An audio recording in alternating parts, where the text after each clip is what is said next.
Hello and welcome to Reinfused. And today, yes, I am looking at the camera.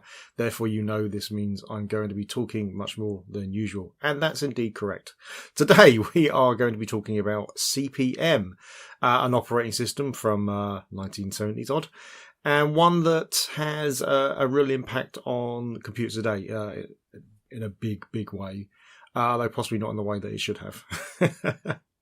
Right, so what is CP/M? Right, I mean, when the first machines were kind of being made, and before really microcomputers as we know them now were fully out there, so IBM hadn't really got its IBM PC initiative underway. It was mostly mini computers and mainframes that were running things. Each machine tended to have its own like pre-purposed, pre-built operating system, if you will, or programmable system. They didn't really share much between, certainly not between different companies anyway, and sometimes not in between models in companies. But there was an obvious opportunity for there to be a standardized system to allow people to share software and skills between different companies' systems. And one of the people that saw that opportunity was a man called Gary Kildall. Now, Gary developed CP/M, which at the time was called Control, Program and Monitor. Again, as I said, in 1974, a year before I was born. So that's how old that is. He also wrote it in a language called PLM, or Programming Language for Microcomputers, which he also wrote. So he was a little bit of a god of those times, certainly. He didn't come up with all this on his own. He took aspects from a lot of the systems that he was using, things like TOPS 10 from DEC Systems, their mainframes. And but he took all this stuff and he simplified it, and he took the best bits and he merged it into one operating system that he could port across several different machines. Now, his business partner and indeed his wife, Dorothy, urged him to make that transition to making it a professional product, and he founded Digital Research Company, DRS, and officially trademarked CP/M. But instead of the original name, he trademarked it as Control Program for Microcomputers, because he could definitely see where the way forward was. Now, the strength of CP/M was that most of the programs could be easily ported to any machine that was running CP/M. And obviously, the point of CP/M was that it was going to run on multiple machines, not just from one manufacturer. This also, I mean, this huge benefits when you put them down. So a business could choose a machine from one manufacturer, but know that they could still run a piece of software that had been developed for other systems, and it effectively helped create this this developer multi-platform development world that we kind of know today.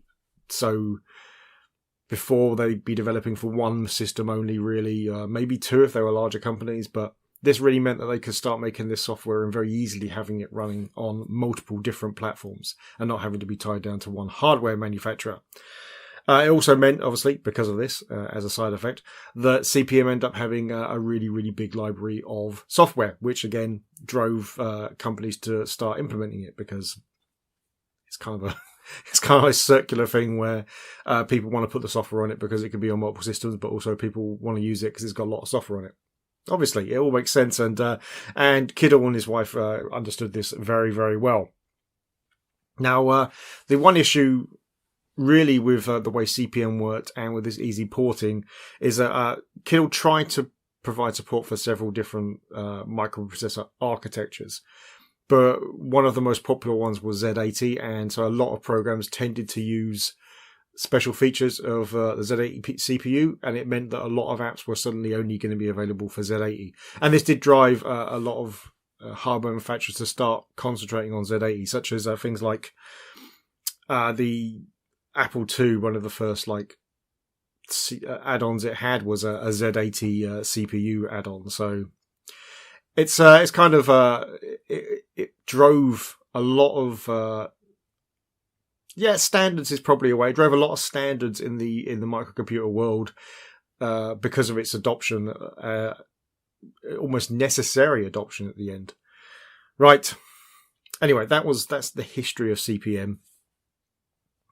many other YouTubers have done a much better overview than me.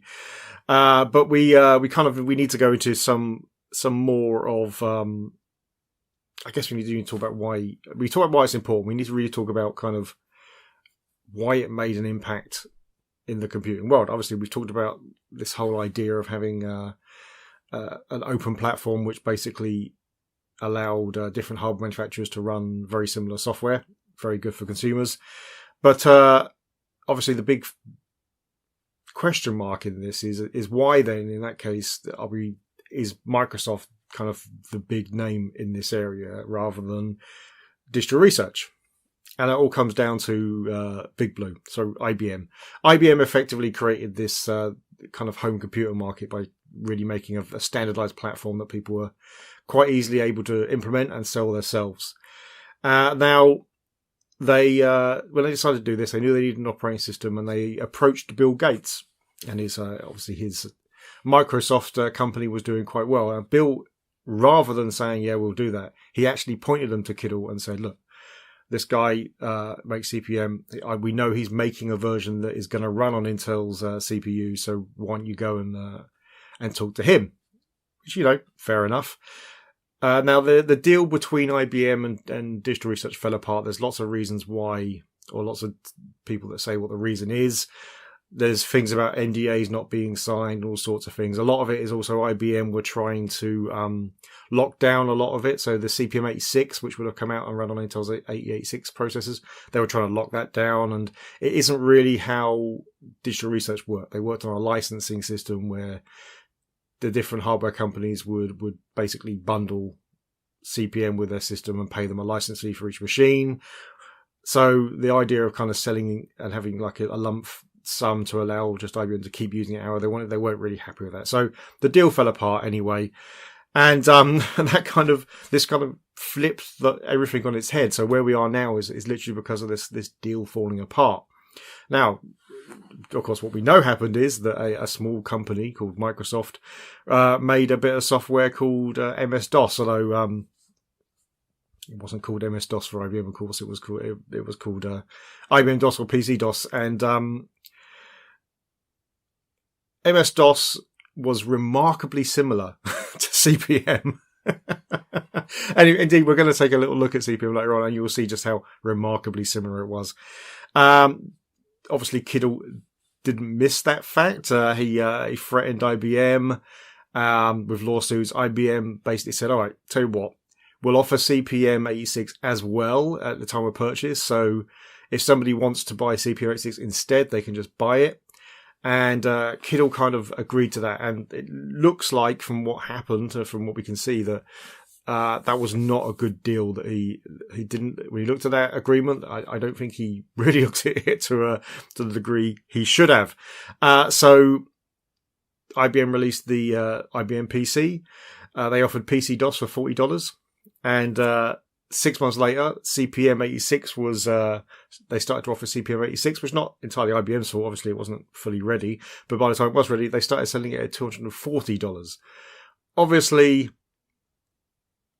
if you're a purchaser and you're looking at this IBM system, which they've already said is going to be the de facto business system, and on one hand, you've got a $40 option, which was available right at the beginning, people started writing software for, and it's building up this base. And then 6 months down the line, you've got something that is way more expensive. Which one are you going to choose? And so, it basically throws DR-DOS out, Digital Research out of the market completely. They carried on, but the computer revolution was basically lost at that point, and Microsoft and IBM kind of wrote the rule book at that from then on. Kiddle ended up selling Digital Research to Novell, remember that name, and spent his time in his mansion in Austin. He was also a volunteer. He helped a lot of children with HIV/AIDS, and unfortunately died in 1984 following a fall, which is it's a real shame. There are various machines that run CPM. They can get a CPM simulator for the Raspberry Pi, but if you don't want to do that, if you want to run CPM, but you don't want to get one of these old and business style machines, how do you run CPM? Well, if you're a fan of 8-bit British computers, you may well have one that can already run CP/M with the right software. And that is the Amstrad made Sinclair Spectrum Plus 3. Yes! Because of the way the memory map is done on this, it's slightly different to previous Sinclair Spectrums, and the fact that it has the built-in floppy drive, although mine doesn't. Mine has GoTech in there because I couldn't find an actual disk with CP/M, so that was the other option. This will actually run CP/M. And, well, we'll take a little look at it right now. Okay, here we are with the Sinclair Spectrum. So, but my GoTech has chosen the image, so hopefully we just hit the loader and it should load that up. Obviously slightly faster than the 3-inch drive would have done. There's a nice blue screen. And there we go. CP/M Plus from Locomotive Software. You see there's not very much space anywhere at all, because these are not big. But as you can see, we're kind of running through a set of instructions that automatically load up. Almost, you might say, auto-executing. And if you want to get a listing of the directory on the drive, we do dir, which is a command you may well know. So there you go. This is this is CP/M. We've got basic. What happens if we load basic? As you see, we just type in the name of the software and it just loads it. Again, quite a well-known command, or way of doing commands anyway. No idea it's going to load. I've never tried this beyond just loading up. Oh, there we go. So we have Mallard 80 Basic with JetSam. Interesting. So, well, let's just try a normal basic program. Why not?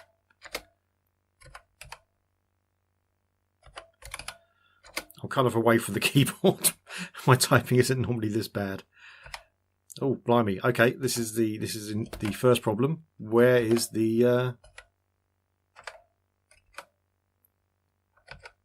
Right, there we go. Found it. Right. That was interesting. Right. It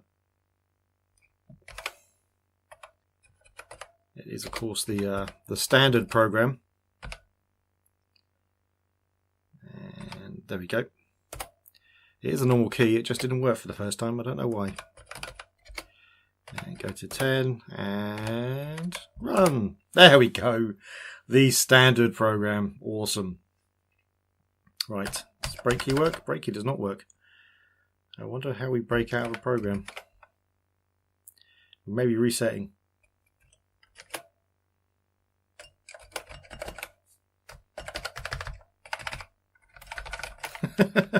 I do not know how to break out of a program.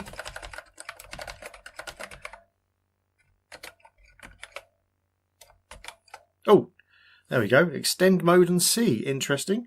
Well, anyway, it's basically Control C. That's pretty amazing. All right, so we can list. If we do exit, does that exit? Nope. Quit. I don't know how you get out of this program then. Anyway,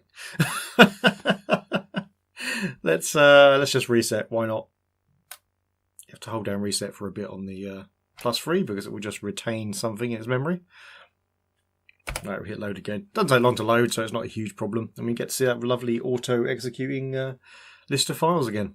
I do like this blue. It's just a nice blue. Alright, so it even gets to use a RAM disk. Obviously, it's a 128K machine. For the time, that was an okay amount of memory. Although we were just getting into machines with 256 and half a meg of memory at this point as well, though. But for CP/M, it wasn't a terrible amount of memory. Right. So what else we got on here? So, yeah, I mean, there's all kinds of things that sort of, resemble what you know from MS-DOS, like the COM extension, and the fact that we have these 3-letter extensions as well was pretty interesting. But yeah, so this is CP/M, and it is the operating system that really kind of we should be talking about now and just aren't, because lots of reasons. I'm not going to blame Bill Gates for this. I think Digital Research and IBM all have some blame in this as well, but it's interesting. It's an interesting piece of history, and this is basically where computers come from. And the fact you can run this on a humble Sinclair Spectrum, a beat like the last one really of the main line of series, is pretty amazing. All right. Thanks for watching. If you enjoyed the video, then please hit like. If you really enjoyed the video, then please hit subscribe. If you didn't enjoy the video or you have something else to say, then please leave it in the comments below. See you next time.